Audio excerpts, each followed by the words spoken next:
How does it feel to be put on the spot and asked about your work? New. Do you feel under pressure? Now I feel under pressure. No, I'm sure you've all seen them. Mimi's a pro. She's done lots of interviews, most of them really good. No, they're all really good and really funny. The first theme that we're going with is obsession. I don't think I'm a particularly obsessive person, and I think obsession generally seems a bit too much of a strong, narrow word. Well, that's one of the themes I'm most probably thinking about. I just generally feel that it's more important to keep a better scope on things. Like, I always thought this was probably a more interesting person if you were really in depth, when you knew a lot about a particular thing, but actually I just don't feel that sort of person. I prefer to have new experiences, try out new things, and I have a really short attention span, so I don't have the energy to maintain a true obsession, maybe brief obsessions. I get the idea and I do some sketches, and when it comes to drawing, especially playing the colour, it's more about just let my mind wander, I guess, just kind of therapeutic, and I'm not obsessively thinking about cabinets or tips and stuff. Go outside work, you could just be like obsessed with a cereal or a brand of pen that you might use to draw, or no.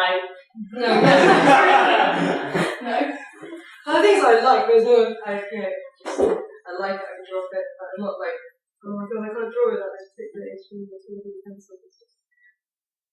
I guess it's because I travel a lot as well, I can't really get stuck down to a particular way of working or a particular way of living or whatever. I quite enjoy changing or not getting stuck down. If we go from obsessions to recurring themes within your work, do you think there's a pattern of themes within your work that might occur when you're making certain work, or that you've changed from the past to now that you've kind of focused on?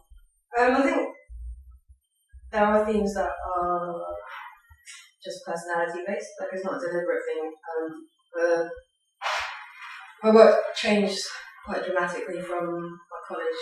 Like at Law College, I was doing a lot of black and white stuff, it was pretty intense and really a bit depressing, and then suddenly it just kind of snapped out of it and decided to do more fun stuff, more bright stuff, but obviously there are choices that I make that maybe aren't that deliberate. So like just general interest in body or death or like vulnerability, it just runs through what I'm doing. There's one thing that I want to pick on, which is the scatological. This is what Katie also wrote on www.lifelounge.com. Mimi Leung is the founder and mayor of Turd City, and she is the shit. Praise indeed. So, not shit, the shit. You talk a bit more about that and why you've happened upon it. Is it something that's kind of a serious thing or a joking thing? I just think it's got something that's been picked up on because, I don't know, something different. I wanted to do something that was kind of tongue-in-cheek as well. And then vomit kind of runs through a lot of work, like stuff, the line of prints I was doing at Royal College, there's a lot of vomit in it, and stuff prior to that, there's a lot of vomit. The vomit thing, or the turd thing, is just something people have picked up on. Like, obviously not every single picture I do, I think, oh my god, I'm painting this with vomit, it's brilliant. But it's just like, it's just something like a label someone's gone. I don't mind it.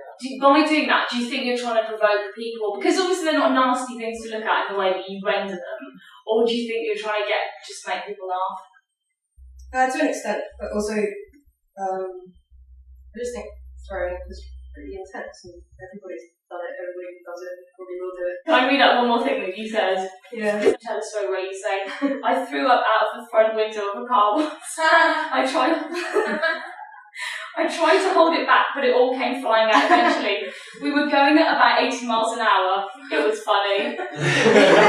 It's true. A lot of people attest to that as well. Yeah.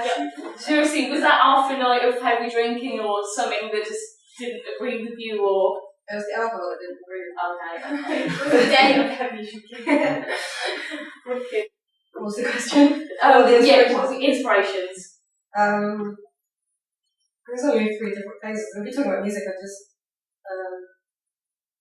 always like reading pop, Cockpit Twins, some country pop, I'm ashamed to say, the Tupac. How do you know when you've finished a piece of work and you want to show it to the public, and why would you choose a certain piece of work to show over another? I guess I just looked at the show as a whole. Like some pieces just don't go together, or like maybe space-wise there's a bit too much on a particular theme, and I don't really want things to get too repetitive. What type of person would you say you are? It's all pretty mixed up, I guess. I think a lot of my work's informed by memories and past experiences. Like things you see like a particular colour or a particular combination of colours will remind me of a certain thing, like purple and orange have lately remind me of some old trainers I used to have, and then that goes on to whatever. So I kind of flip between stuff in the future, stuff I've seen recently, and stuff I remember from the past. I guess I'm just not a particularly present person, maybe. Do you not think as humans we always find things to occupy our time to stop us thinking about the inevitable? Well, I think I do it to think about the inevitable. I think I do it to figure it out, or like just to just to process stuff going around or things in my head. You emailed me a list of things that you were thinking about whilst you were making this work. Which were, I mean, what kind of stuff did you say to me you were thinking about? Torture, politics, concentration camps, history, war, religion. Didn't take over my whole brain at that time. It was just like things I was looking into, just random curiosity or things I've always thought that I should know more about. Like wars, it's just like I really had a particular interest in history, but suddenly it's just like, oh my gosh, read about these things and talk about these things, and I guess they influence my work in some way, but maybe not in a really stand out obvious way. That was one of the first ones that I did in this style, and basically that was for Vice magazine. Like I'd been asking them for ages to let me do something, and they were like, "Oh, we're doing like a historical politicians thing. If you could do something, we'd like it to put it in." So I was like, "Oh, these probably this." But my picture, I don't know. It just kind of developed quite organically. As most of my work, I started with a face, and then some interesting claws, and then like some alien stuff, and yeah. So what do you think about Thatcher? I don't know. She's alright, isn't she? You a bit George like her? I won't press you too much. Going back to classification, you said you see these as drawings rather than paintings. You said something that's imaginative and it's beautifully done. And that feeds into the illustration work. And the illustration is challenging in a different way because you're providing a service really, and it's like working to a deadline and trying to negotiate between what you want to do with the ideas and what the part was. I've seen on your blog a pink turd again.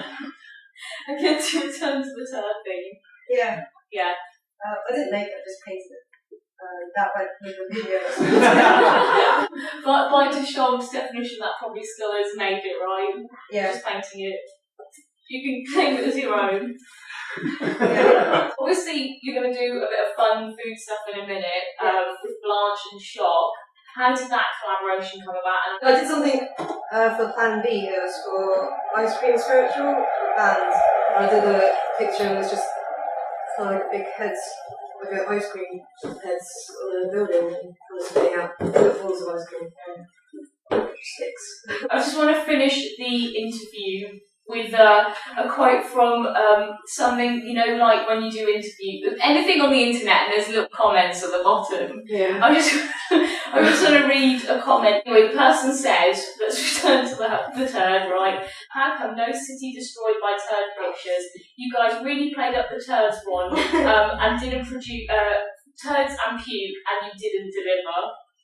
Anyway, I thought that was funny. So,